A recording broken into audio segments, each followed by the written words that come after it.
How many people do you know who struggle with their health? Chances are, whether they show it or not, most of the people in your life do. And chances are, you're one of them. Whether you're dealing with anxiety, depression, endometriosis, acne, eczema, autoimmune, thyroid, Lyme, brain fog, fatigue, or any other symptom or condition, you're far from alone. Living with symptoms has become the new normal. So no more guessing games. It's time to get answers. Welcome to the Medical Medium Podcast. I'm Anthony William. Let's talk about fruit fear and how dangerous fruit fear has become. They lied to you, and they lie straight to your face so that you do the dirty work for them and spread their lies and disinformation far and wide over time. They rob and steal any chance for you to heal. They keep you lost and scared and keep you in fear. Fruit is bad. Fruit can harm you. Fruit can kill you. Avoid fruit, they say. There's some realities you must know about the war on fruit. Did you hear that? I said the war on fruit. Yeah. And where it's leading us in our coming days. The results of what happens when fruit fear in the health movement completely gets its way and no one wants to eat any fruit because they're totally afraid and scared.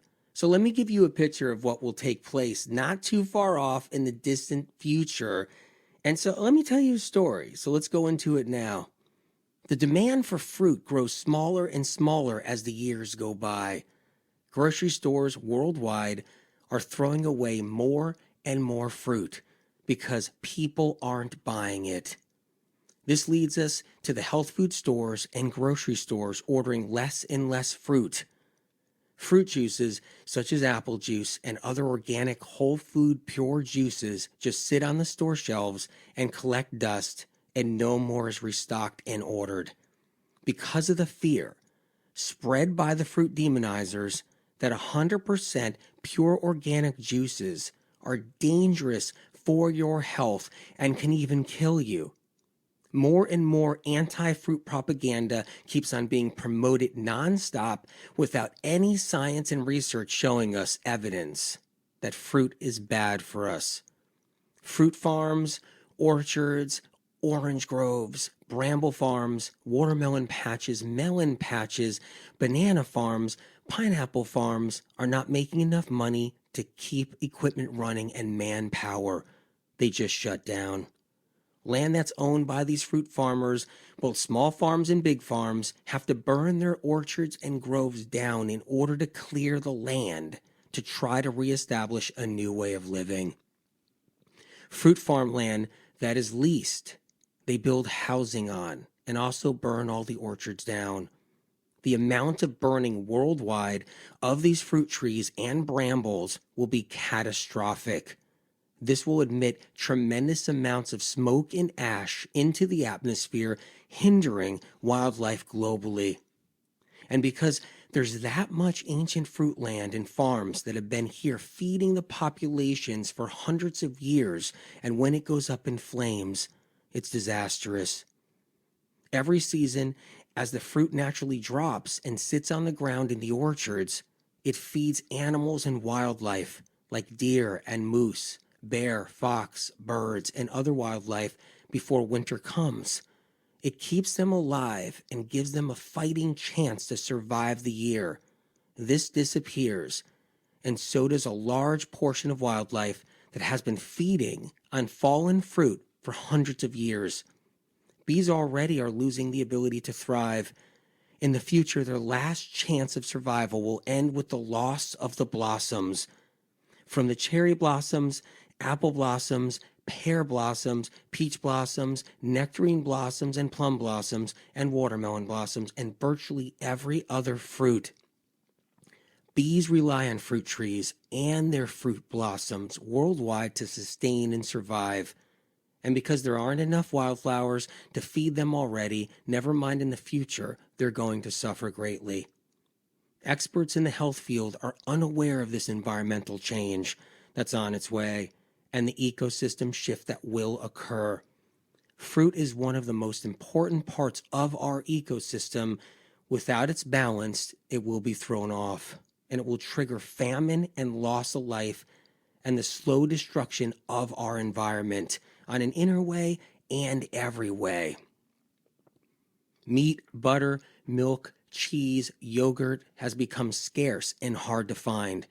Without the pollinators, it will affect livestock. Grass-fed beef from grass-fed cows don't eat grass only. They are in the fields eating wildflowers from herbs that prevent the cows from getting disease. With the loss of the pollinators, bovine viruses and bacteria will dominate and livestock will have to be put down in the masses because the bees spread immune system building properties to each wildflower for the cow to consume. And now that the bees are gone, the cows that graze are not getting their medicine. Phytochemical compounds pass from flower to flower by the bees in the fields the livestock graze in, support their immune system. Meanwhile, health influencers on social media will echo the no fruit propaganda more than ever before while they are battling their newfound symptoms and conditions, not realizing how important fruit was and is for the world or their own healing process. The largest percent of the food supply for the bees are fruit trees and fruit blossoms. Now that these are gone, there will be pockets of bee famine in areas all around the world where they just disappear quickly until they're finally finished. And when the bees are gone, the butterflies follow, and these godly pollinators are a big part of how our whole food chain survives. Honey, which is a medicine that will be needed in the future because of our broken immune systems and the viral plagues to come, will be rare and too pricey for almost anyone to purchase. Propolis will be a critical hidden gem that is sparse and needed and finally disappears. Hummingbirds that migrate in the spring rely on fruit blossoms to survive. Because there's not enough wildflowers in blossom during the spring, so large portions of the hummingbirds will disappear and die because they can't make their journey without the fruit blossoms. Then there's the industries that will capitalize on the disappearance of fruit. Fruit flavorings will explode in the marketplace, synthetic fruit flavorings that will be deemed safe by paid-for science and research will be in high demand because of the loss of the real fruit in the world. And people will long for fruity sweet flavoring of raspberry, strawberry, and watermelon. The chemical industry will go into production, and the amount of chemical byproduct produced will be destroying the ecosystem even more. Children will never get to experience eating a piece of fruit in their childhood and won't receive bioavailable vitamin C and other antiviral compounds from fresh fruit during a critical time their immune system is in development. Infertility will be on the rise more than ever before. Women's reproductive system diseases will worsen and be at a level we have never even dreamed of. Women's diets will be lacking fruit more so than ever before. It will be rare a woman has one piece of fruit a year, which will worsen infertility, and this will threaten the existence of the human race. How did we get to this place at this point in time? In the future, no one realized that they were being used and lied to about fruit. So let's talk about today, you guys. Did you ever think about what could happen? Like if fruit is just done, like gone? There's a tipping point where stuff just goes wrong. Just like when someone's sick and they get sicker and sicker and sicker, there's a tipping point there too that you never want to be in or never want to go to. So in the present moment right now, women's infertility is on the rise. Fibroids, endometriosis, PCOS, reproductive cysts, reproductive cancers, because women aren't eating enough fruit. That's actually a part of it. I mean, there's a lot of part of it, but that's a part of it. There's a lot of pieces. Instead, women are told to eat eggs. that's what they're told to do. It's like replace fruit, something that's been around forever, and just eggs replace everything, I guess, because that's what it is everybody's told to eat eggs, which ironically, eggs worsen reproductive system conditions by feeding the very viruses that cause women's reproductive system diseases and symptoms and conditions, right? And so I've talked about that before. Eggs feed viruses that are in the reproductive system, creating fibroids, cysts, PCOS, infertility. Fruit is antiviral and it's being taken away. And you're like, what? No way. It's not being taken away. How's that possible? People can make choices. They can have fruit or not. Yeah. Well, everybody's being told not to eat fruit these days. Fruit fear, big time. And it's infectious. It really is infectious. It's easy to get tricked. I mean, you haven't yet. Maybe you're like a lucky one that's like didn't even know about it or something, but it's so infectious where it's like instantly like, what, fruit's bad? Well, it's going to feed mold. It's going to feed something. What is it going to do? Create candida? It's going to make me sick. Is it what? And that's what everybody's doing now. And look, fruit is critical in keeping our immune system strong. I'm just scratching the surface right here of the sabotage that a small group of health authorities started more than 10 years ago. Did you hear that? Because I hope you heard that.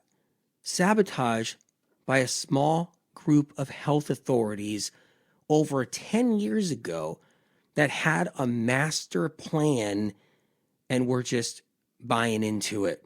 Yes, there were certain individuals who started fruit fear. Yeah, get that message. Get that memo now because it's a big deal. And they were purposely planted into the health world to spread one of the largest, greatest deceptions and lies of our day, that fruit is bad, fruit is harmful, fruit's dangerous. I'll spell it out for you. Okay? I'll just spell it right out, just straight out.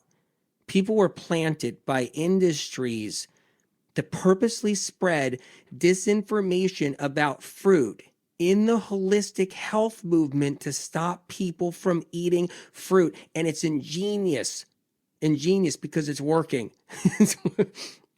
It's actually brilliant because it's working. That's how good at it they are.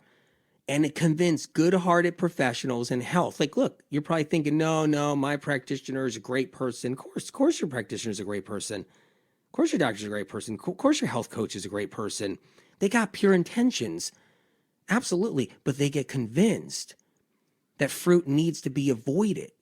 You see? Especially the sweeter fruits. Have you heard that one? Like, oh yeah, stay away from sweet fruits. Stay away from sweet fruits. Hard to believe? Whether you believe it or you don't, it's reality. See, I know there is something you guys know. A lot of people in health know, okay? And it's that there are certain industries in the conventional medicine world that love us being sick. They love it. They love us being sick with chronic illness, right? You know about this. You guys know about this to sell drugs and everything. You know the whole story. That's been out there. That part, anyway. If we get healthy and you start living longer and you get healthier, we're less dependent on what they're selling to try to keep us alive.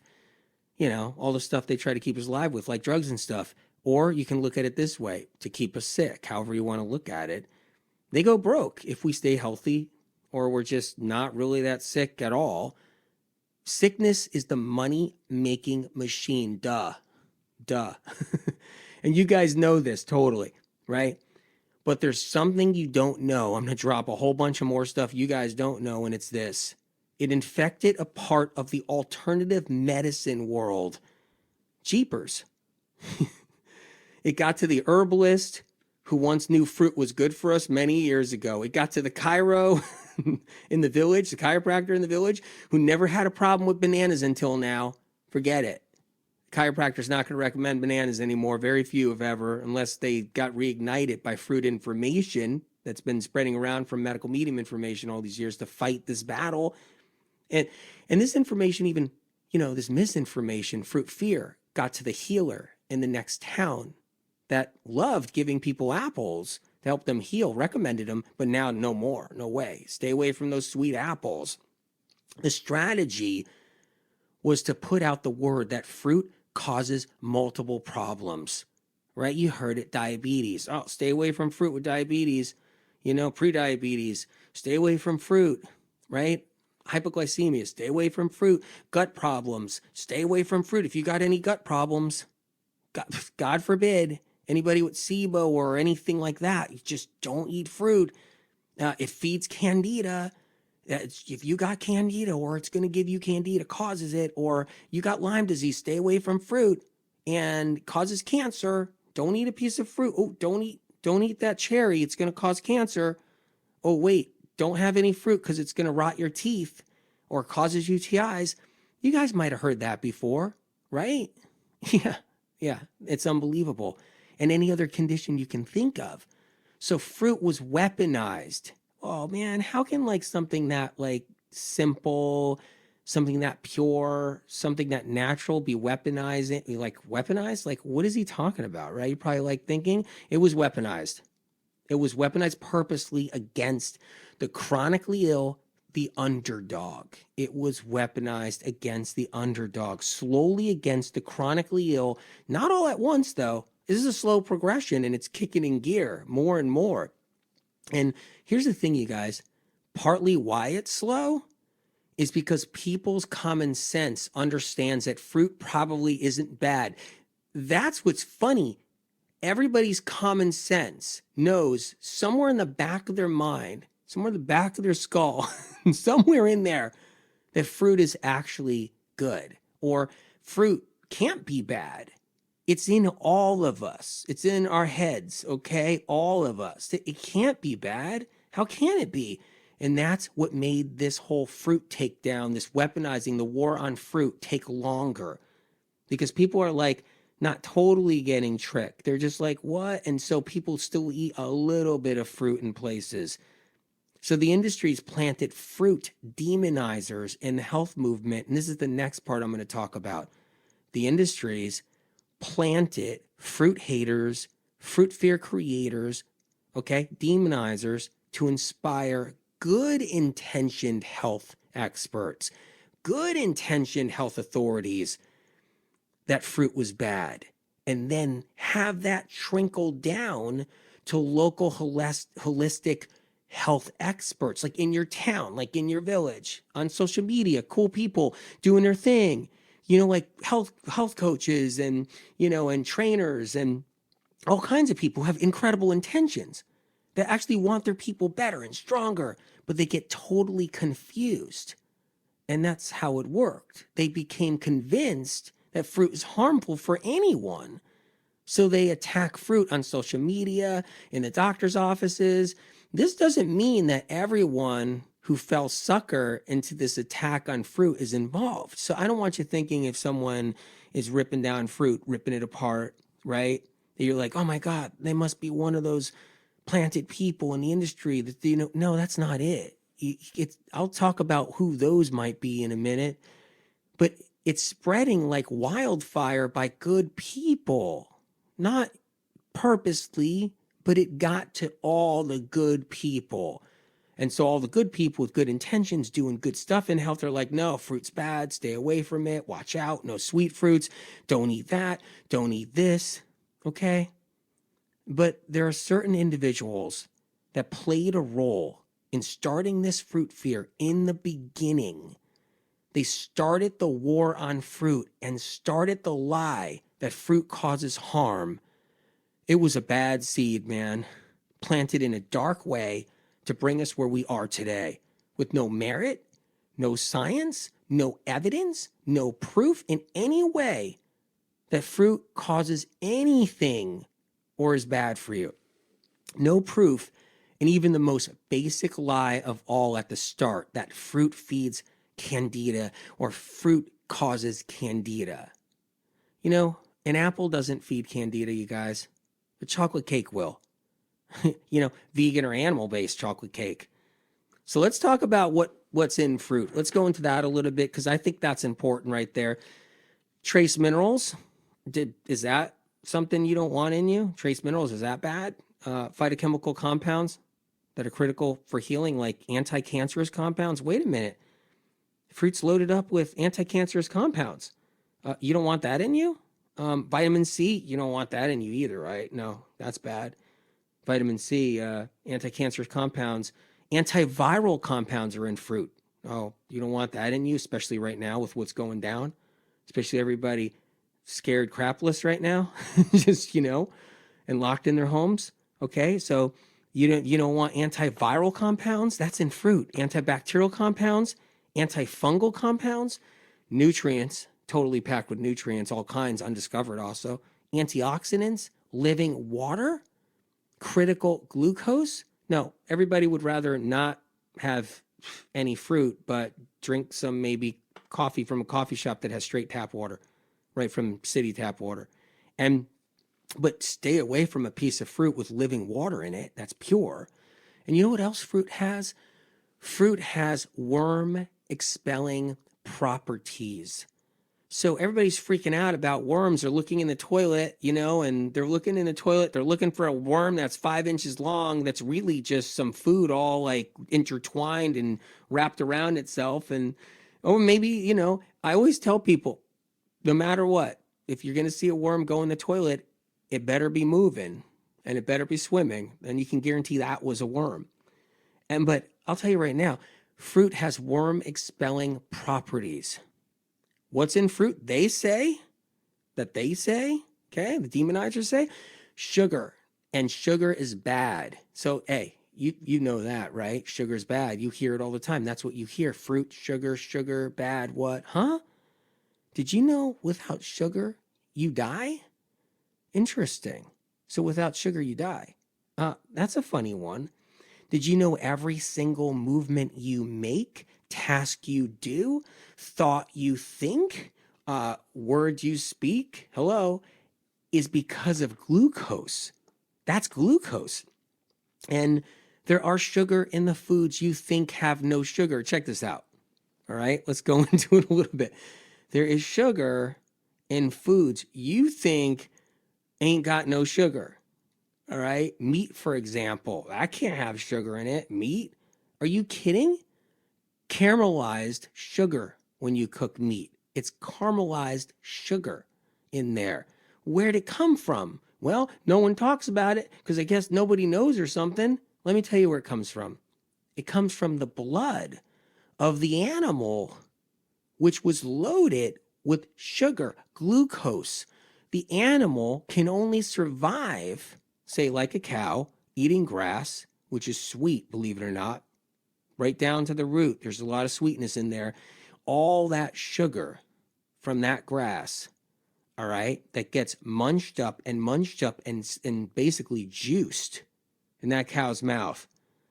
And that sugar right there is their glucose for grass-fed beef.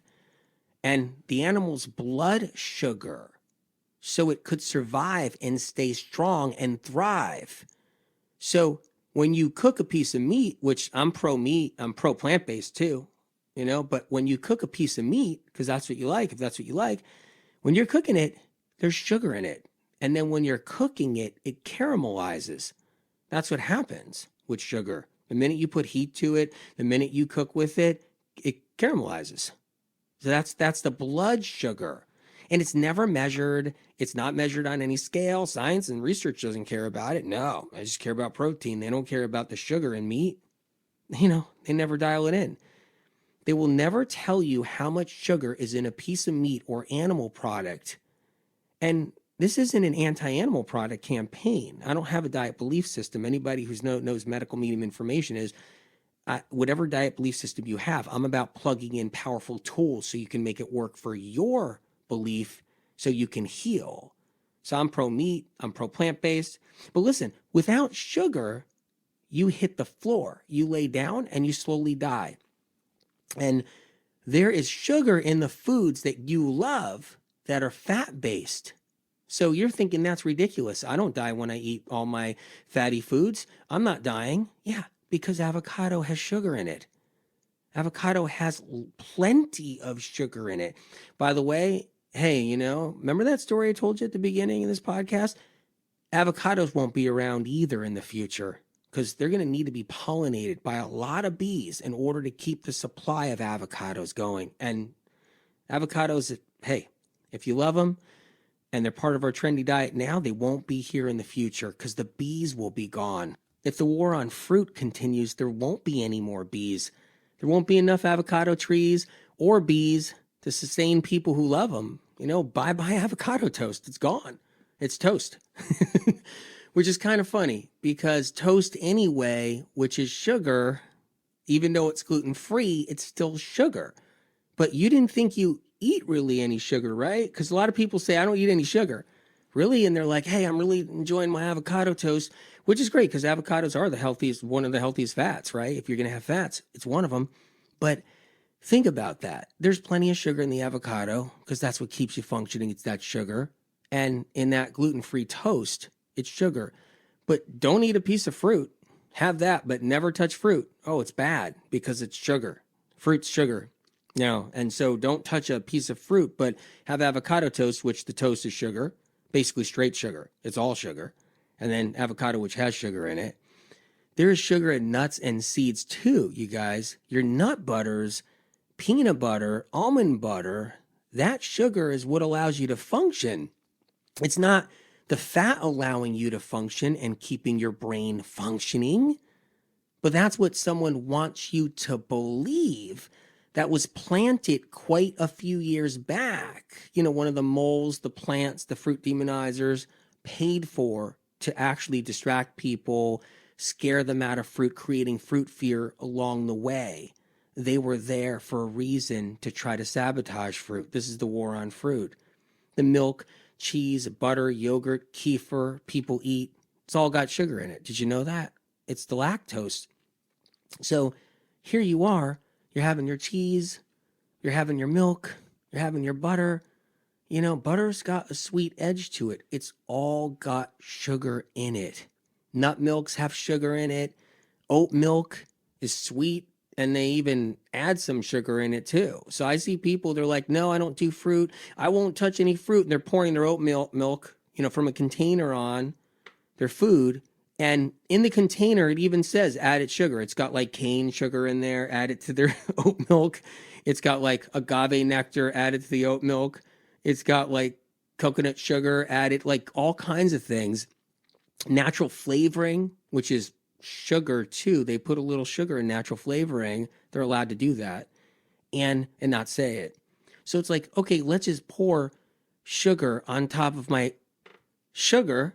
And does that make any sense? But never touch a piece of fruit because we're afraid of fruit. We exist because of sugar.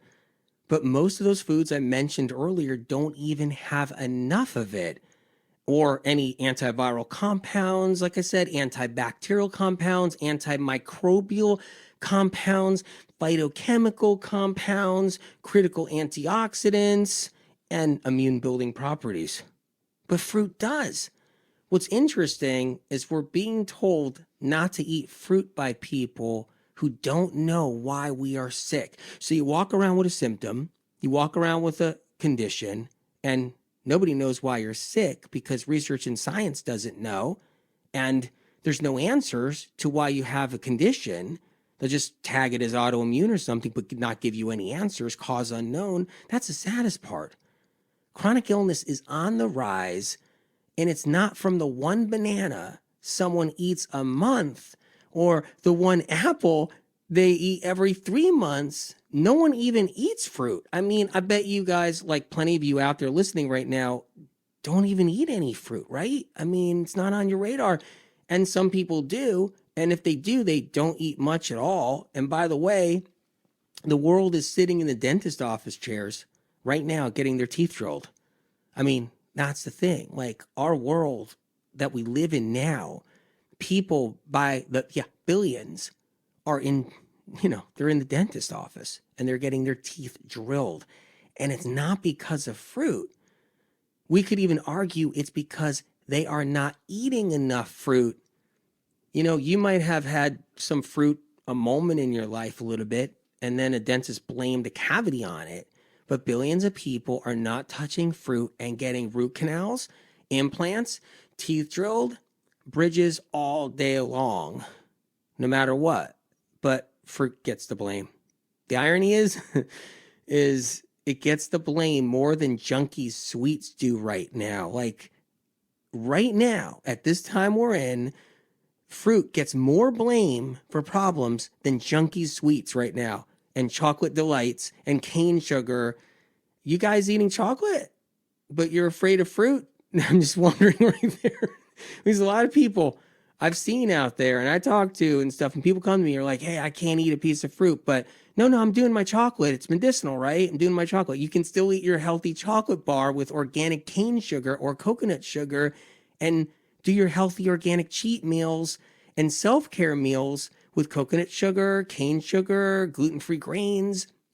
And those sugars and chocolates won't get the blame ever. They'll never get the blame now. No way. Not with the war on fruit going on, but fruit will. It's interesting, right? Chewing that for a minute. Think about it. You guys check this out.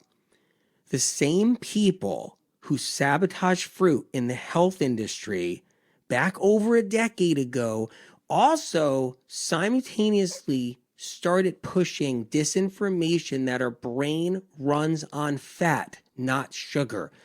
It happened at the same time, okay? The same time. Same time the sabotage happened, all right? And the propagandists and the fruit demonizers, the paid for people involved, the moles and plants, they did a switcheroo. Fruit is bad, but your brain runs on fat now. The new rule. No science behind it, just runs on fat now. And if we eat sugar, we gain fat. And fruit makes you gain fat, is what they say. Interesting. The same early crew that was planted by a dark industry and put people into fruit fear also pushed the high-fat trend that defies common sense, saying sugar from fruit makes you gain weight, but all the fat you eat doesn't. And you know what the sad part is about that? Think about it. Other health professionals buy into it and then spread it around. First of all, people don't eat enough fruit. That's not why they're gaining weight. Look, come on, let's be straight. You've been tricked. Bottom line, fat makes you gain fat in the end, not fructose, natural sugar that's in an apple, a pear, a watermelon, a kiwi doesn't make you fat. Okay, a kiwi, okay? Okay, a kiwi is not going to make you fat. But what will make you gain weight is fatty meals. You see right there? So what will make you gain weight is the fatty meals that causes a stagnant, sluggish liver. Medical Medium information that put it out there, okay? Quite a while, it's way back. So it causes a stagnant, sluggish liver when you're eating all those fatty meals. That's all, and then your liver is already filled with metals, toxic heavy metals, bugs, fats from a lifetime of eating fatty foods of all kinds, healthy or not, fats, healthy fats or not. And in each person, the weight comes on at different times in their life because your liver has a tipping scale too. That does, before it gets sick and all of a sudden gets stagnant and sluggish, depending on each person. And guess what? All right. Come on. Let's be honest. Let's be honest with ourselves. Let's not be in denial about this. Fruit isn't doing it. No one even eats fruit, really. And the amount of fruit they eat is really so small. It's ridiculous. It wasn't the sugar in a chocolate chip cookie or the blueberry in the blueberry muffin, gluten-free or not, that made you gain weight. It was the fat in the food, the oils in the cookie or muffin, the fat in the eggs, the fat in the chocolate. Yeah, the fat in the chocolate, the fat in the milk, the fat in the butter, the canola oil. Think about it. You better work out in the gym 2 hours a day while you're young, still young and feeling strong, whatever. And you just better be in the gym 3 hours a day so you can eat all that fat and, and not touch fruit until finally it catches up to you. And, no matter how hard you work off, you're just working out. You're like, what is this? Why am I gaining weight? Think about it. Any snack, treat, delight, gluten-free or not, you have had has fat and sugar combined, and no one is talking about that fact that it has fat and sugar combined. They're acting like all is great. All is great, but don't eat that piece of fruit because it's sugar. See where you're tricked out? You see where you're tricked out? Look, I'm just being straight out honest because yeah. And each new generation of young adults whose parents made them scrambled eggs lovingly in the morning, and then they went out for pizzas at night, end up getting their first symptoms, maybe some bloating, maybe some acne, maybe some eczema, maybe some brain fog, fatigue, or a little weight gain, listen to some health podcast out there and instantly get scared to death of fruit. That's how it works. So it's not doing the younger generations justice for sure, because they're just getting fed total misinformation. And then they end up believing every ridiculous, unfounded, logic-defying deception about fruit. And then they echo it. That's how it's done. And yes, yeah, they get taught to eat healthier, sure, right? Younger generations now, it's pretty amazing. You get a symptom and you get taught to eat healthier, like whole foods, no gluten, no processed food, maybe balanced diet. And now they're eating more eggs on their salads. They're trying to do some food combining twists and turns. And they're doing some fermented foods, healthier oils, because wow, I heard this oil's healthy. And avocado toast, gluten-free toast, protein shakes. And sure, it's an upgrade until they get sicker later or sick again later, and they're still not eating fruit. While they're looking for the next diet belief system, like, where do I go? What do I do? I got a symptom. I got another symptom. I was doing pretty good being off processed foods. Now where do I go? I'll go plant-based. No, wait, I'll go animal-based. Which one do I jump into? You know what's funny?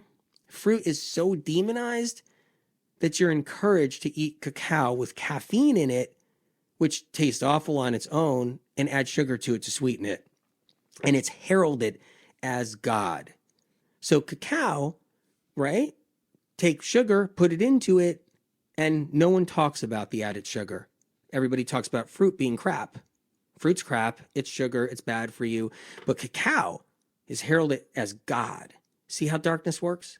I'm not saying you can't have your chocolate. I'm just saying the caffeine industry is even part of this whole gig. All right? But you're not allowed to pick a piece of fruit off a fruit tree and eat it, God forbid. Or peel a navel orange in front of someone. You're going to be ostracized for that. You're going to be totally ripped apart for that. God forbid. Hypocrisy is off the charts, man. It is. Think about that. Look, you guys, check this out, okay? Our brain runs on sugar, by the way. If you eat brain, which maybe some of you have tried brain before because you could. If you eat brain, you'll notice it's sweet, creamy, sweet, and a little salty. Interesting, a little salty too. It's hardened glycogen that is a carbohydrate. Your brain is a hardened carbohydrate, kind of like a sweet potato with some mineral salts in there. It's hardened carbohydrates, still kind of soft and to some degree, but hardened. And it tastes like banana and a celery stick together. The brain tastes like a banana and celery stick together. Like, why would I know that? I've talked to people who've eaten brain, okay? And I've talked to a lot of people over the years that have eaten brain. And they're like, well, I kind of like it. It's a delicacy. Because I've talked to people all over the world for years and years and years, thousands upon thousands over the years. And I would say, well, and they would ask me, well, how can I simulate this brain flavor since it's not a good idea that I'm eating brains of different animals? And I'd say, well, put celery sticks and, make a banana salad. Stick celery sticks and bananas together, kind of mix it together and see what you think. And the consensus was always, it's so close to brain, so close to the taste. There's a reason. Because a banana has tiny amounts of omega-3, right? And lots of sugar, okay? And then the celery has got those mineral salts. And that is the combination. Your brain is made out of mostly sugar, that's glycogen, stored glycogen, tiny amounts of omega-3, and lots of mineral salts. Okay, and those mineral salts help feed your neurotransmitters. Some varieties of omega-3 that our body even produces itself from a healthy liver will be in your brain, but that's only a tiny bit compared to the glycogen level I'm talking about, the stored carbohydrate. Our brains heat up when we think. Are you thinking now? Like, are you thinking like, hey, should I eat a piece of fruit? Like, should I think about it? What should I do? Well, electricity is spinning around right now. Electrical impulses are going around in your brain right now. And our brain needs a vast amount of sugar, which is glucose, in order to keep it cool. You get a breakup in a relationship, your boyfriend, cheats, or your girlfriend doesn't want to be with you anymore, or something happens, you go into shock. Your brain goes into shock. And or you have a relationship issue of any kind or any kind of trauma, that's what happens. And you need those electrical impulses to be working. Electricity all of a sudden fires up and goes crazy when that happens. And our brain needs a vast amount of sugar, which is glucose, in order to keep it cool. Kind of like antifreeze to a car engine. Antifreeze is synthetically sweet. It cools the engine down. Don't ever drink it, God forbid. But the sugar cools heat. See how it works? Sugar cools heat, not fat. Fat creates more heat. Sugar cools heat. Fat creates more heat. So if your brain was all about fat, it lives off fat, whatever, it's all made out of fat, however it goes, it's going to overheat. And what happens is, this is why instinctively, when you have a stressful event I was mentioning before, like a breakup or any kind of trauma, you crave something sweet afterwards, like ice cream. That's one thing right there. After a breakup, relationship breakup, that's a big one all on its own. I've heard it 1,000 times. I need my ice cream like every day.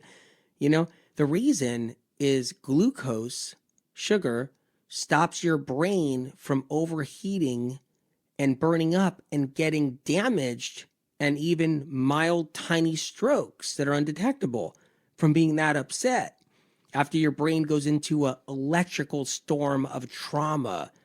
When you see that breakup message on your phone, you're like, oh my God, what is this? I can't believe this, right? Or you get that news, like you're getting a divorce.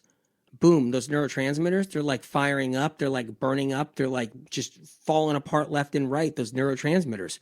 Just like going left and right. And you don't have enough glucose. Your blood sugar isn't stabilized for that. You don't have that storage bin in the brain. I mean, you could suffer greatly with all kinds of afterwards PTSD, trauma, injury. Look, you'll hear, okay, check this out right now. This is a whole nother thing. You'll hear people say, I never crave sugar. I call BS on that one. Okay?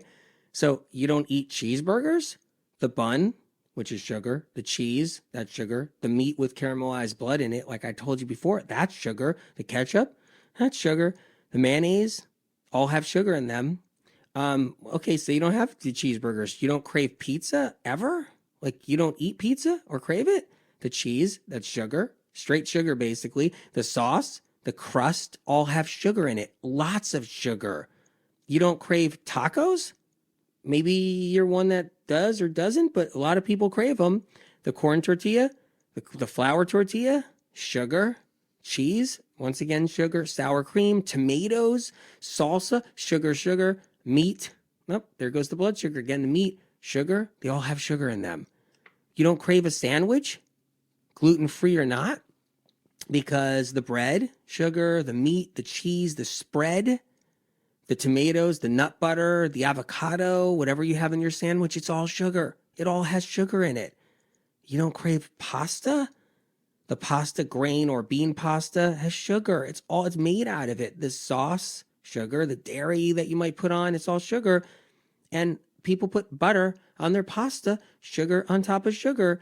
You don't crave chips, and chips like corn chips, potato chips, they have sugar in them with oil and salt. You don't crave hummus, right? Beans, that's the carbohydrate, the sugar. And What do you eat hummus with? Chips or carrots, carrot sticks, or a sandwich, a hummus sandwich? All have sugar. All meat, all dairy, all bread, all nuts and seeds, all beans, all avocados, all sauces have sugar in them, right? Mind blowing. You crave savory and sweet together all the time, you guys. That's what everybody's doing. You're craving savory and sweet all together all the time. The sugar aspect is what allows you to function out of all those foods I just mentioned you crave or that you want to eat. But God forbid you touch a piece of fruit. I mean, for real. And then you top it off, all that food, you top it off with what you believe might be a sweet that's kind of on the edge and a little off the chart, like some ice cream or chocolate in your diet. Okay, so do you drink coffee? You put your oat milk or dairy or soy creamer or nut milk in your coffee. That's all sugar. But you won't eat a piece of fruit in the morning because you're scared. All these milks have sugar in them. So think about this next time you hear someone say you don't crave sugar. Like you, what's funny, next time, you tell somebody out there, I don't crave sugar. Just think about that a little bit. And next time you hear somebody tell you that, like, I don't crave sugar, like if they're out there or you watch somebody's YouTube, I don't crave sugar. Okay, sure. And if you believe that, you've been stupefied, tricked by not smart information. And that, it's everybody's smart. I mean, it's not about that. It's about the information being not smart. That's how you have to see it, because that's what it is. And people get stupefied all along. I mean, all around. It's like, all you hear out there, I don't crave sweets. I don't crave sweets. Oh, man. Meanwhile, everything they're eating is packed with sugar. And it could be a slow burn, like oats. Sure, slow burn, carbohydrate, still sugar. That's what you're living off of. Or a faster burn, it's still sugar. It's all the same in many ways. Actually, in every way when it enters your cells. And fat doesn't enter your cells from your blood and become energy. That's a farce.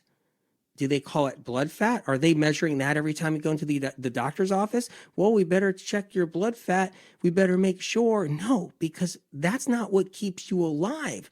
They're not measuring your blood fat. It's your blood sugar they're measuring. We need sugar to survive. It's what our cells run on. Sugar has to attach itself to insulin to get into our cells to keep us alive. The fat doesn't attach itself to insulin and go into our cells. Where the heck does it go then? That's what I'm trying to say. The fat actually doesn't enter your cells. Interesting. It's not its job. It's not attaching to insulin. So they're not like, you go to doctor's office, let me check your blood fat. Oh, where's it at? Too fat, too high, too low. What's going on? Nothing. It's not even on anybody's radar. But fat gets in the way of sugar entering your cells. So it gets in the way. It's a menace. I'm not saying you can't eat any healthy fats. It's not it at all. I'm just saying, are you ever going to eat a piece of fruit? Or are you just going to stay scared, stay sick, misinformation, disinformation, never touch a piece of fruit and just get, exactly. So insulin resistance occurs from the fat and the sugar combined, right? But fruit does not cause insulin resistance. You have been taught that your oatmeal is a slow burn, okay? You probably heard that. Like, no, it's a slow burn. It's it makes it last. It sustains you, and you've experienced that yourself. It's like, and oats are okay. I'm not anti-oats, but you've experienced it yourself. It sustains you for many hours when maybe you tried one or two pieces of fruit on its own and you got hungry fast and felt like it wasn't getting you through the day or getting you through the morning because you didn't eat enough fruit, because it's not that high in calorie. In fact, it's not even high in calories. And that's one of the mistakes. There's not even a lot of sugar in fruit. That's the irony. And, and what you're not realizing is that when you eat your oatmeal, you probably added fat to it, which also increases your calories. You threw the nut butters in there. You threw the avocado. I see people throw avocado in their oatmeal. You stick milk in there, nut milks, nuts, nut butters, coconut, cacao, almonds, soy. You add that to your oatmeal. So now you have this really high, dense caloric meal with a ton of fat on top of it, mixed with sugar, and you think you found the perfect meal when you're, hey, if you're not really sick or you don't have a lot of symptoms, you got nothing going on, yeah, it feels like a perfect meal. But now you have a problem you don't know about, though, that's going to bite you over time. And it's insulin resistance that sits there and goes long sustaining. So you have this long sustaining insulin resistance that catches up to you over time. And eventually you have to then learn how to intermittent fast. So now you're 25 years old and it's like, well, I'm intermittent fasting now. I have to not eat at all morning, all afternoon, and try to exercise and stimulate on coffee drinks. I have to intermittent fast now because you're putting the weight on. You're seeing like a pound come on. You're like, oh my God, that's my first pound. That's my first pound I've ever seen. Why am I getting a couple of pounds on me? I exercise. I'm eating healthy meals. I'm doing my peanut butter smoothie bowls and oatmeal with nut butters, and I'm doing all that and having avocado toast in the morning. Maybe I should intermittent fast. And that's what people do. So now they're doing that. And maybe you get a little bit of low energy or a little bit of brain fog, and you're putting on a little weight, and you're like, okay, intermittent fasting time. And guess what? All these things going wrong, putting on a little bit of weight, a couple extra pounds, getting a little brain fog, little acne starts kicking in, or anything like that, low energy. It's not because of the fruit. It's not because of a few berries you might have thrown on one of your oatmeal bowls, or, or maybe a piece of banana or a half a banana you threw on an oatmeal bowl. It's not going to be that. The underlying insulin resistance and stagnant, sluggish liver caught up to you. So you stop your oatmeal bowls in the morning. You stop your avocado toast in the morning. You stop your eggs in the morning. Yeah, you stop your eggs in the morning. And then everybody has to eventually intermittent fast. And the only reason it seems to help is because you gave your body a break from eating fats for most of the day. You went fat-free by default without realizing it, by accident, without anybody knowing or realizing it. It has nothing to do with fruit. And that's just one thing that has nothing to do with fruit. Everything has nothing to do with fruit that goes wrong.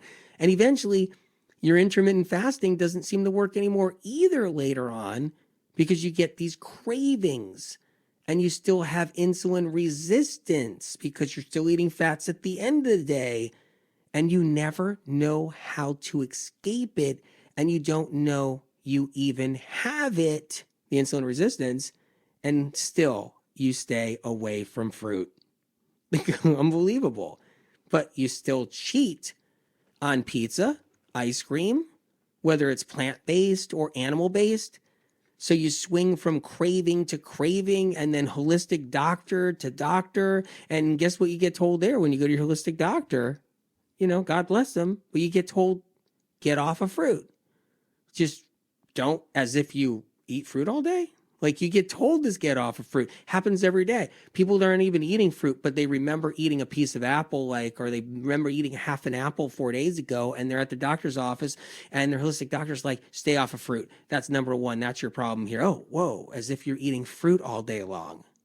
But what's crazy is everyone who gets sick for the first time never really ate fruit. How much fruit did you guys eat before you first got sick? And if you did eat a lot of fruit, you're a rarity. I'm talking like a rarity. Think about it.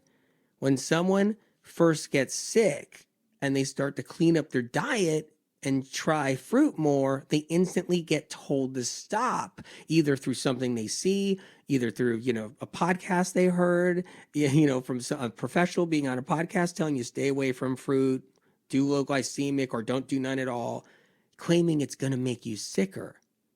when the person already got sick before eating the fruit.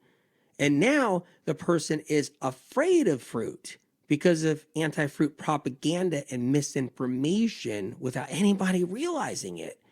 The very thing they never ate, the fruit, was medicine. So without realizing it, you guys, the very thing no one ever even ate was their medicinals, was their medicine. They just didn't know how to use it as a healing tool. You must learn how to use it properly.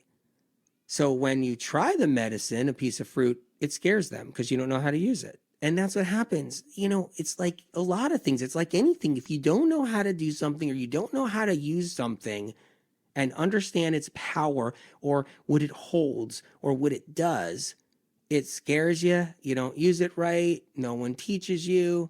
And right now in this world, no one wants to teach you how to use a piece of fruit. No way. They want the opposite. They want to scare you out of it. And that's the whole thing. They are told the fructose is bad for them. That's what everybody gets told by health experts. It's like fructose. It's a scary word now. By health experts who don't know why they're sick to begin with. Meanwhile, the fruit is medicine. When you are eating cleansing fruits and they are dropping into a dirty environment, your body, that's the dirty environment, stuff starts flying, crap hits the fan. The fruit is house cleaning. It's cleaning your toilet. The fruit is cleaning your toilet. Bottom line, it's cleaning the bad inside of you, all the sludge that's built up in your gallbladder. The fruit is sweeping out bugs that colonized in your gut and liver for years. That's what the fruit is sweeping out. The bacteria in your small intestinal tract. It's helping to dissolve rancid fats and rotting proteins in the lining of the intestinal tract and colon and duodenum. It's helping to detox your liver of all the poisons and helping to starve viruses. And then, if you're still dumping in eggs, dairy, too many nut butters, lots of chicken right down the pike, and then throwing fruit on top of it, that fruit you're dropping down is going to be like, oh my God, this is a serious mess right here. And there's going to be a large conflict going on in here, a larger conflict of interest, because the fruit is going to have to try to clean up a mess on top of a new mess. It wants to digest fast and push out all the bad. And then it gets misconstrued as fruit being the problem instead of your dirty system that's a mess. So the messenger gets shot. You got a mess inside of you. There's a whole bunch of dirty going on inside there, like a whole bunch of sludge, all kinds of bugs, all kinds of troublemakers. And you drop fruit in there to clean that mess. And the messenger gets shot. It's fruit. And it's that, it's the apple, the banana, the mango, the orange, the peach one time a year, and the melon that didn't do any harm and it didn't do any wrong. It's only there to help you, and you shoot it in the back. You shoot the messenger in the back. You don't even give it a blindfold or its last cigarette. Meanwhile, these fruit haters and fruit demonizers don't know how to even eat fruit. And I know because I actually talked to one many years ago that was also onto the bandwagon of trying to destroy fruit, create the war on fruit. And I said, do you even know how to use fruit or eat fruit? And they just knew that you cut a grapefruit in half and you try to cut the little squares out, the triangles out. That was the most they knew. And from what I heard talking to this one person, this professional, they were putting sugar on top of their grapefruit on top of it. And fruit, they didn't even know how to eat it or didn't even know what kind of fruits were out there. But fruit's evil, totally evil. It's unbelievable. So look, and there's therapeutic nature to these fruits. And that's the power that's within them so that healing happens all around inside our bodies. Fruit can be used therapeutically, and when you align other therapeutic foods with fruit, extra healing occurs. So then there's the crowd that's sick for the first time. You guys hear this all the time. Maybe out there you get the crowd that's sick for the first time. Maybe they got a little bloating. maybe a little weight gain, maybe some acne, a little eczema, and they never really ate fruit and don't start eating it either. Sure, they get rid of their processed foods. They're eating healthier fats, which is good. They're eating vegetables. They may see an improvement in their symptoms. Maybe they throw in a few berries, some acai, told to stay off sugar, but still eat sugar, bad sugar, and grains, especially on their cheat days or self-care days, but they don't eat fruit or ever enough fruit. And they hate on fruit and spread that hatred around. Like they just hate it. They'll just comment about it. They'll talk about it. They'll post about it. They hate fruit. Even if it's done in a nice way, like even if it's done in a really nice, thoughtful way, like what seems to be kind of like a kind manner of what their experience is. Like someone will say, everybody's different. I'm different. It might work for you, but it didn't work for me. I tried fruit because of what they learned from the health podcasts out there, the talking heads of health, or that piece of fruit bothered my stomach and didn't make me feel right or something. Meanwhile, that piece of fruit just dropped into a dirty environment and it's trying to clean up the mess, and no one understands because when, like I said, they listen to maybe a health podcast or something like that, that fruit is bad, they instantly just all of a sudden go with it.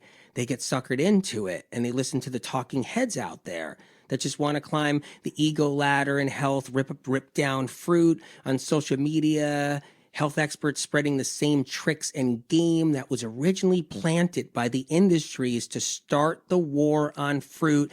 And we get suckered into it and we lose something that was really going to help us.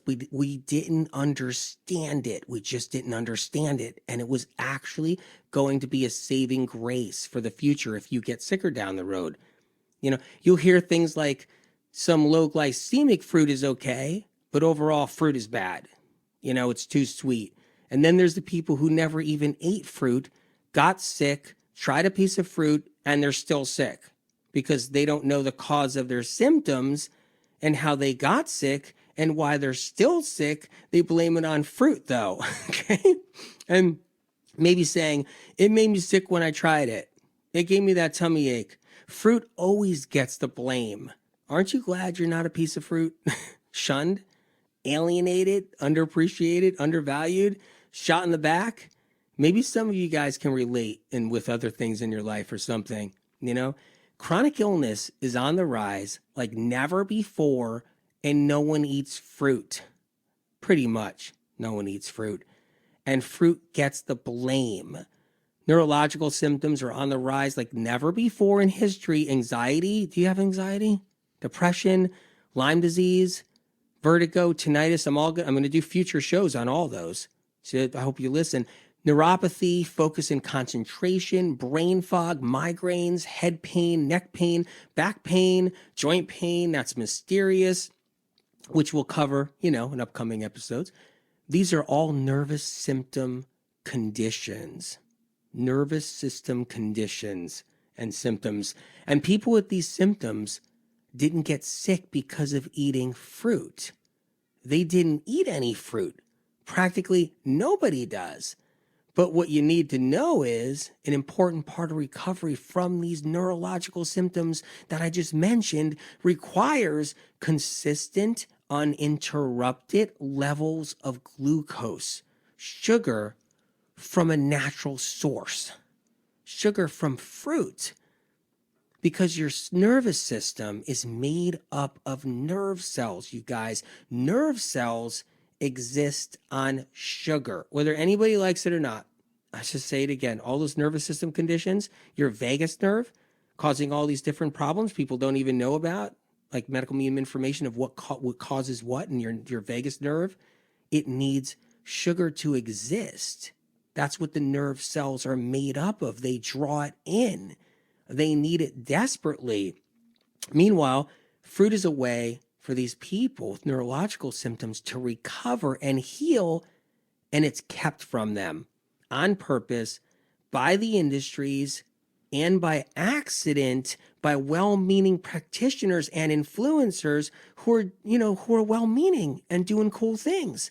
but don't know why they have stomach pain and bloating and gastritis, hypoglycemia, acne, fatigue, eczema, weight gain, anxiety, and don't know how to use fruit as a healing tool. Then, check this out. Check this out. Then we have the anti-aging pros. The anti-aging pros, you know, it's all about anti-aging and the pros out there in the circuit and everything. It's all about anti-aging. Anti-aging, as if that's an answer for why a 20-year-old can't get out of bed and has severe neurological fatigue and can't function and go to school. Or, you know, the 30-year-old who's on anti-anxiety meds because they can't even function. The worst brain fog and depression ever. Or why 20-year-old has autoimmune or Hashimoto's or any kind of aches and pains. What a farce that is. Okay, anti-aging's the panacea. Like anti-aging's the answer. Like everybody's on the circuit, don't eat fruit. But let's talk about anti-aging and living longer. And there's all these 20-year-olds and 30-year-olds laying in their bed on Mattress Island suffering. You know, if you claim to be an anti-aging expert and you're not pro-fruit, all fruit, not just berries, then you're so far off the mark, it's embarrassing. And the sad part is anti-aging experts don't even know why anybody is sick. They don't know why the 25-year-old can't do anything, function, laying in bed, fatigue, headaches, migraines, floaters in the eyes, and they're anti-aging experts. And they're on the circuit like they have all the answers. You know, that's bad enough to begin with, as it is, all of it. Aging means we're oxidizing. Oxidizing means our cells die. The question is, how fast are we oxidizing? And what causes the oxidizing? I'll give you a hint. We have toxins, pathogens in us more than ever before in our history. I've been talking about it for 35 years. I call them troublemakers. And think about this toxic stuff right here. Take, for example, air fresheners. Plug-in air fresheners, colognes, perfumes, conventional scented candles, conventional cleaning supplies, gasoline, petrochemicals, pesticides, herbicides, fungicides, pathogens like Epstein-Barr, shingles, herpes, simplex, strep, cytomegalovirus, HHVs of all kinds, and all their mutations and varieties, and more. And guess what? You age fast with all of that, and everybody's peppered with it all. Men and women are saturated with colognes, perfumes, scented candles, air fresheners, and living with bugs, pathogens inside of them.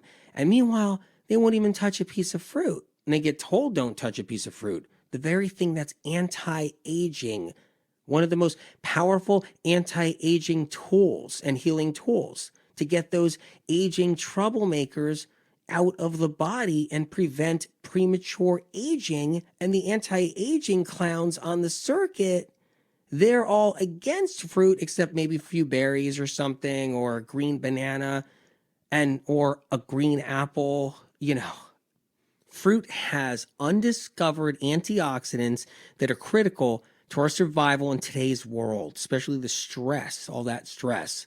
And it's the largest array of antioxidants that is non-toxic in any way, meaning you can get large amounts of undiscovered antioxidants and a few discovered ones, but large amounts of it without having to deal with toxic things involved in other foods or other places. You can find an antioxidant in caffeine, right? In a caffeine beverage, but it comes with a price. So there'll be all this science and research to protect the caffeine industry, right? And it'll be like, let's find an antioxidant in coffee. Let's find it in some kind of caffeinated beverage. Let's find it in matcha tea. Let's find it in black tea. Let's find it in chocolate. So all the science will be paid for that, to try to find that one antioxidant, that two antioxidants, and then they herald that antioxidant like God, like that's going to be your savior. But no matter how much caffeinated beverage or cacao you eat, one blueberry or one bite of an apple will give you more antioxidants than pounds of chocolate, cacao can ever offer. See, science doesn't look at antioxidants in fruit anymore. They don't, because it would spur on a massive upsurge of fruit intake and fruit production, and anti-aging experts, they don't echo the power of fruit and all the antioxidants. They don't. They just look for these obscure items and be like, oh, that's good for long lasting health. That's good so you can live forever. Oh, that's good too. And they don't even, they ignore fruit. There was, look, there was some food science done on some fruits at one point, like 20 years ago, and it spawned on interest in fruit being good. And it was instantly crushed and discredited. You can guess all the reasons why. You can guess, right? Because corruption, of course, corruption everywhere. Instead, science scrambles as it's being paid off by the caffeine industry to search for one or two types of antioxidants in a coffee bean, cacao, matcha tea, or caffeinated tea. Meanwhile, caffeine blows out and destroys years worth of antioxidants. So, you know what I mean? It's like, okay, let's have our caffeine beverage, get those two antioxidants in a small dosage of it, and then let's just blow out with all that caffeine, killing off your adrenals and everything else, because it spurs on corrosive adrenaline. You get an adrenaline spike from caffeine, and that adrenaline ages you quickly. It's corrosive.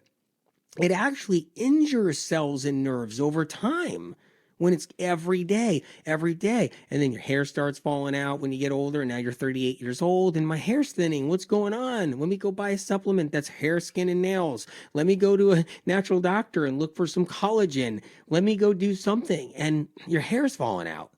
And your skin is getting all dry and crazy. And you're aging at 38, 39 when you're not supposed to. You're aging at 30, and here you are thinking you're getting your antioxidants because paid for science is just totally tricking you out, and everybody's keeping you away from fruit. And you need fruit to counter your habit, that whole thing, your addiction. Because when you get on that addiction, on that caffeine, and your adrenaline is running fight or flight every day because of that caffeine, and you're aging yourself quickly, you better be eating a lot of fruit in the mix to battle it and counter it with its antioxidants to stop you from aging, so you can keep your habit going. So, all right, you guys, let's cover some of the fruit hater talking points in the health movement. And these are a couple of my personal favorites, okay? The fruit hater talking points. You might be ready for this if you're into fruit or not, or hating fruit. They say that fruit is hybridized extra sweet because it's manipulated by man. First of all, they trick people out with that one by confusing them by saying fruit is hybridized. Most people think GMO is what it is then. They hear hybridize, so they're saying, oh, GMO. It's not GMO. So hybridize doesn't mean GMO. One thing fruit haters don't know is we have been hybridizing, grafting, and coveting fruit in different ways for thousands of years all around the globe. This is how the human race adapts and survives.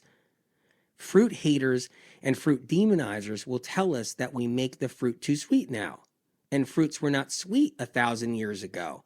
That's kind of funny, because that's funny. How do they know what fruit tasted like thousands of years ago? Think about that one for a minute, you guys. Wild blueberries are way more sweeter than regular cultivated blueberries. Did you hear that? Wild blueberries, are way more sweeter than any regular cultivated blueberry.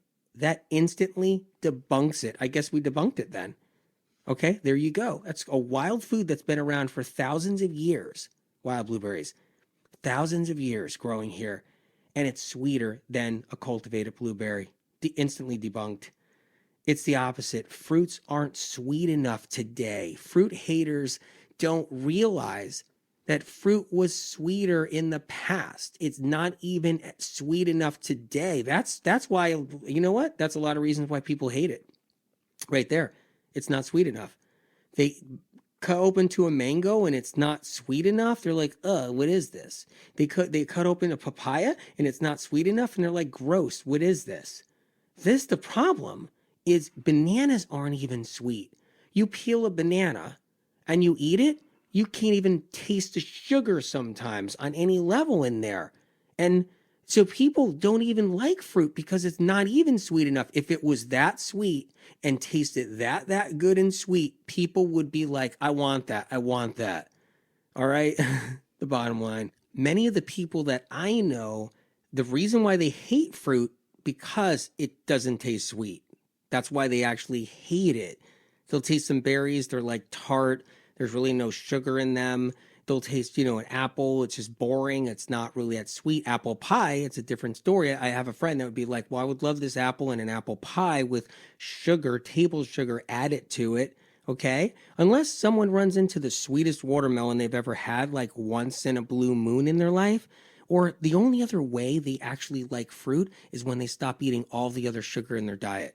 All the other sugar that I mentioned. Like get rid of all that cane sugar, all the nut milks, everything that has sugar in it that's sweet, all the things, all the pizza with the pizza crust and the cheese and the sauce. And once they get rid of all that for a little while and they eat a piece of fruit, they're like, oh my God, this is the best thing I've ever tasted in my life. It's because they basically went without all the bad sugar and then finally had a piece of fruit, which isn't even that sweet, but thought it was the best thing ever.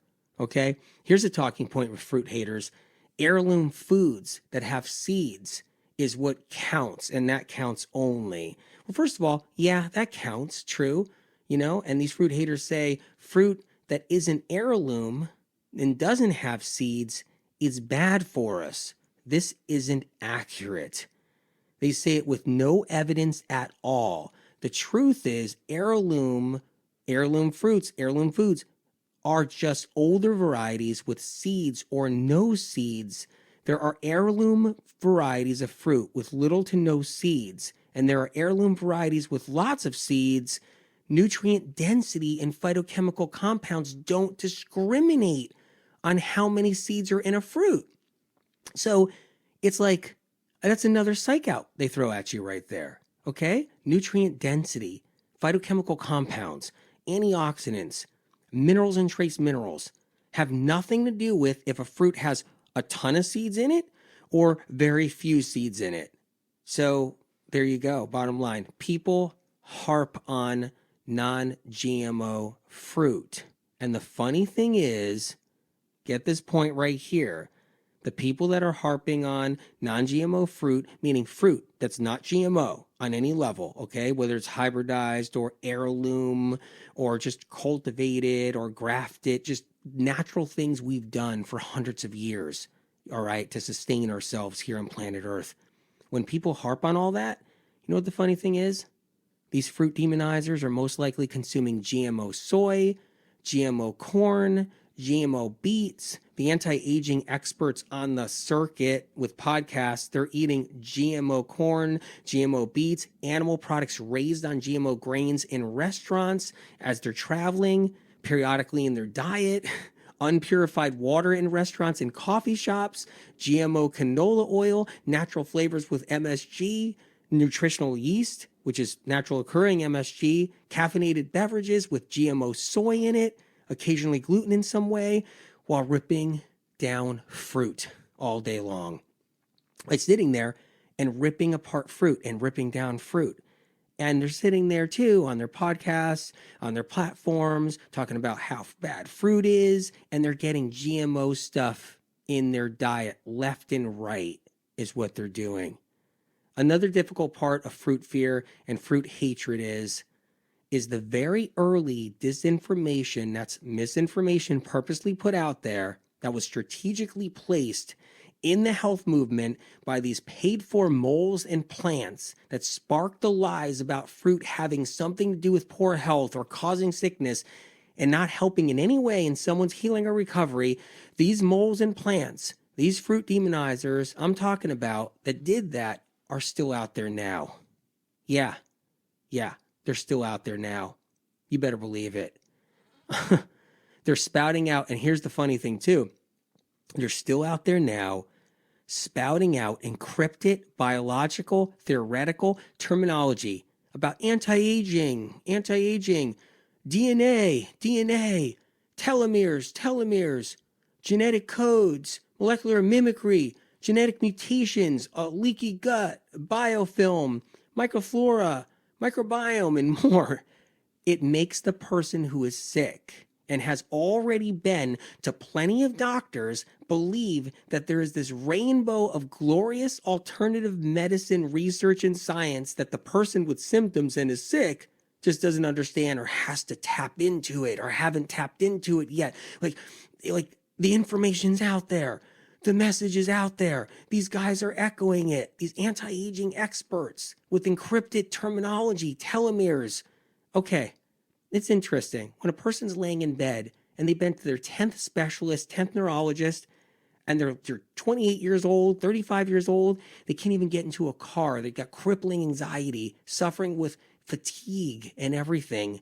I don't think telomeres is going to help. I don't think DNA is going to help them. And I don't think talk of these things really helps.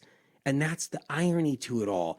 But these plants and moles, these beginners of the fruit war on fruit movement from the start, going back years ago that are still around, make it seem like there's these mysterious options to get everybody better.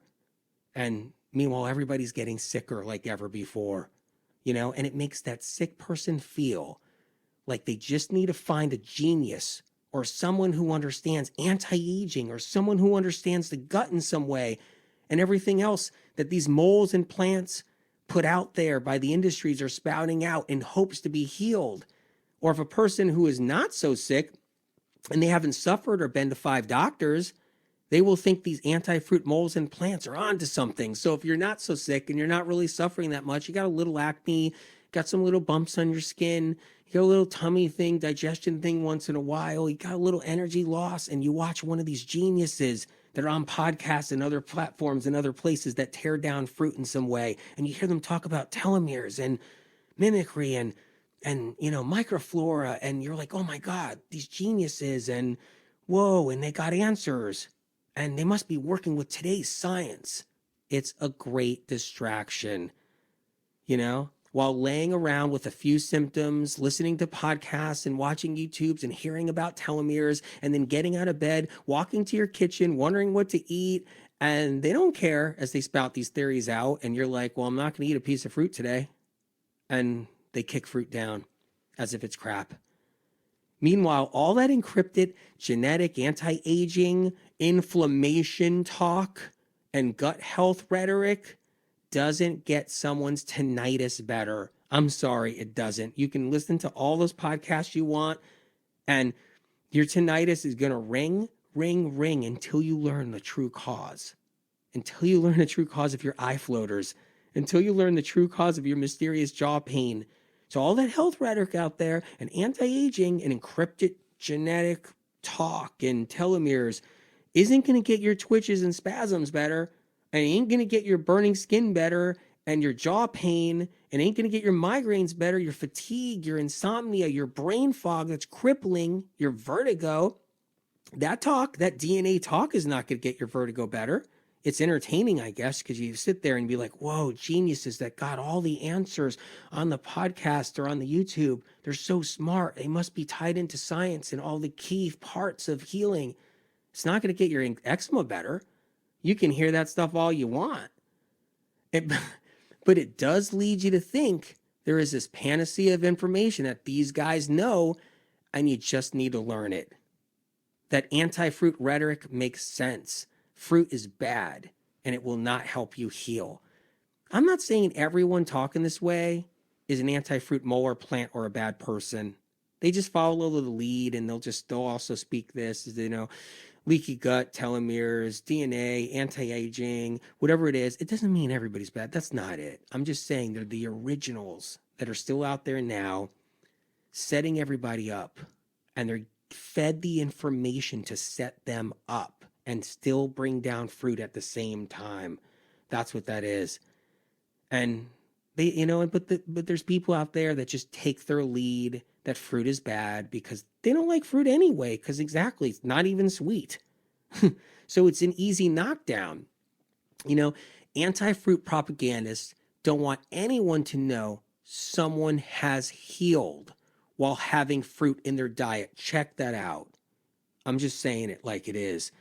They don't want anybody knowing someone healed by having fruit in their diet. They ignore the healing stories, the healing recoveries that fruit played a role in. Spirit of Compassion has always told me you can heal with meat in your diet. Did you hear that one? Spirit of Compassion always told me you can still heal with meat in your diet, depending on your condition, meat. But Spirit of Compassion has also always told me that you can heal with fruit in your diet too. And it's critical to have it in everyone's diet. But the fruit haters and the fruit fear creators put a blind eye to this very truth. The truth that so many people have healed already using fruit. Critical recoveries, life-saving recoveries. I'm not biased towards meat. Everybody knows that about me. It's in Medical Medium books, starting with Medical Medium book 1. But they are biased towards fruit. Interesting. This disinformation they put out there purposely about fruit has worked its way into the plant-based movement so that people trying to heal in that movement don't have a shot in hell if they're really sick. So people who go plant-based, they don't have a shot in hell if they're really sick or keep on getting sicker. That's what happens. And just being gluten-free isn't enough. And animal product-free isn't enough for a lot of people who go plant-based. And they become afraid of fruit, scared to death of fruit. So they live off of fats. And then they try to go keto plant-based. And then their symptoms worsen. And then another one bites the dust. And a plant-baser then runs for the hills to eat salmon and eggs to start with and becomes an animal baser again and starts eating animal protein and leaves the plant-based movement. And if they ate one piece of fruit, their symptoms will be blamed on that. Seen that 100 times out there. Fruit has become a scapegoat. It's so you don't have to look at the real problems and issues that are causing symptoms. It protects the industries. It's above everybody. The sabotage, the war on fruit is above everybody, which really is the war on people staying healthy. What's funny is the industries that want to keep us sick choose professionals who haven't suffered from chronic illness yet in their life to spread the fruit fear. These professionals are easy to convince because they don't know what it's like to suffer and not get answers, at least yet in their life, even though it comes to them too, where they get sick and they look for answers eventually. So they don't know what it's like to be so sick and to have tried everything, and they're at that tipping scale on the edge with their symptoms and illness where they know the difference, where fruit is really keeping them alive. They've never experienced that, where it's keeping them from falling more ill, having beautiful fruit, and how important it is to find fruit as well. They don't know about this. And they don't know how to use fruit as this healing tool. I'm not talking about only eating fruit and fruit only and nothing else at all, nothing. I'm talking about using it specifically in ways as a healing tool. I have seen so many people with colitis and Crohn's, there are millions of them in the world, that if they knew how to use fruit, it could have saved them from years of agony. Same with people with gastroparesis, celiac, IBS, gastric spasms, and so many more. Because yes, the ones that learn how to use fruit realize fast how much it matters. And these anti-fruit professionals that haven't suffered, you guys, that take their cue from disinformation spread by molds and plants, believe they have it all figured out.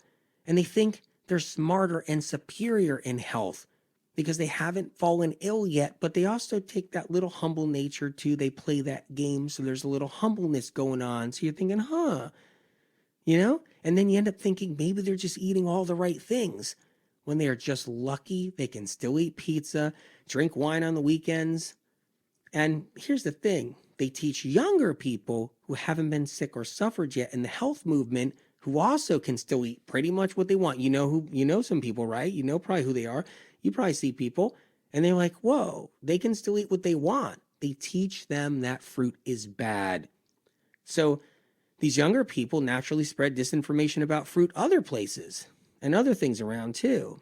And being that they know nothing about what causes illness, even if they're a health professional, they still have influence to take a powerful healing tool like fruit and toss it away from someone who could have used it to save their life or get a better life or better their life. I hear it every day.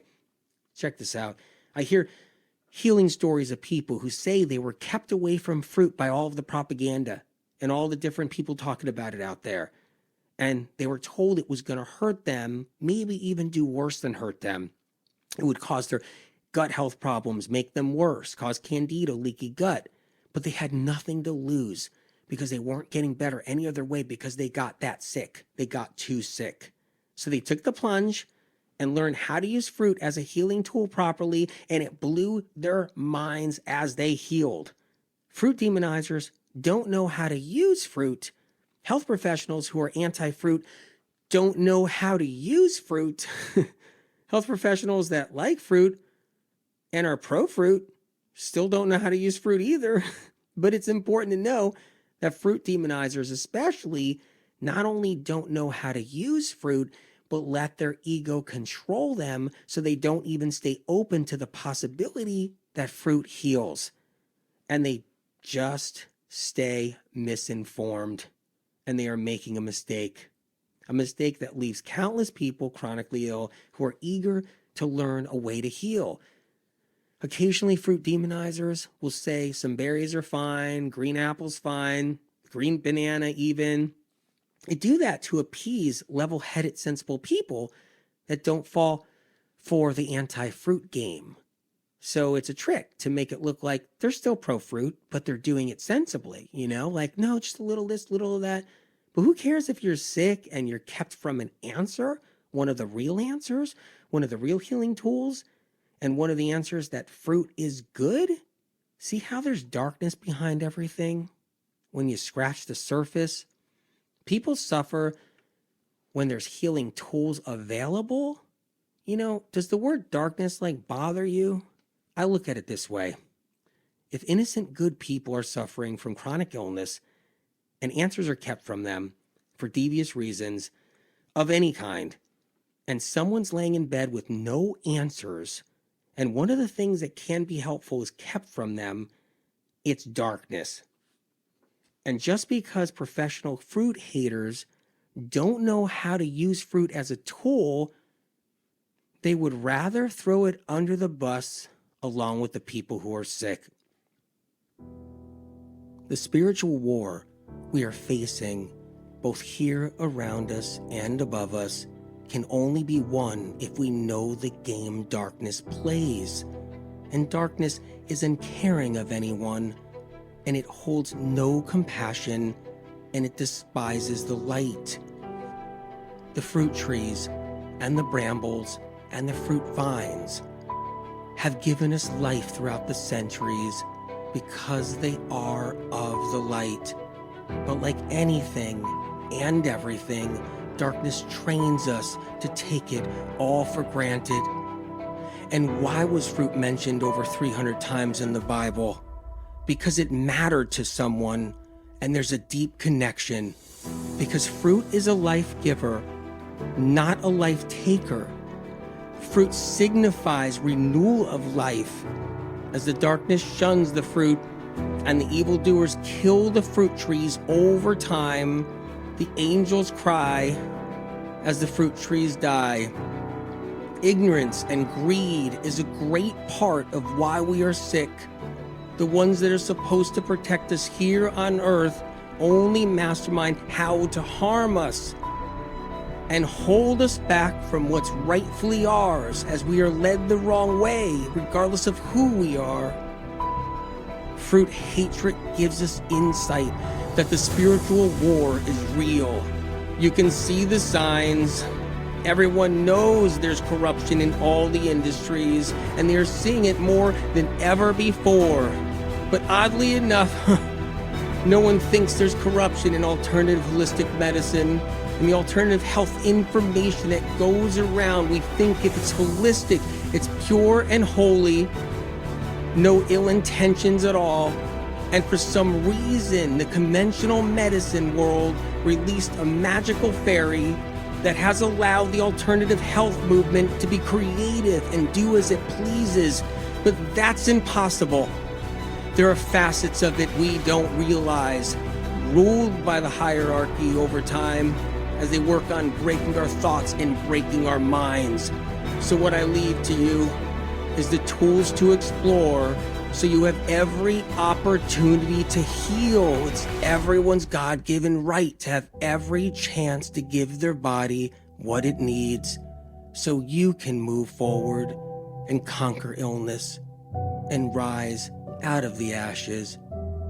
See, I believe in you, and I know you can heal.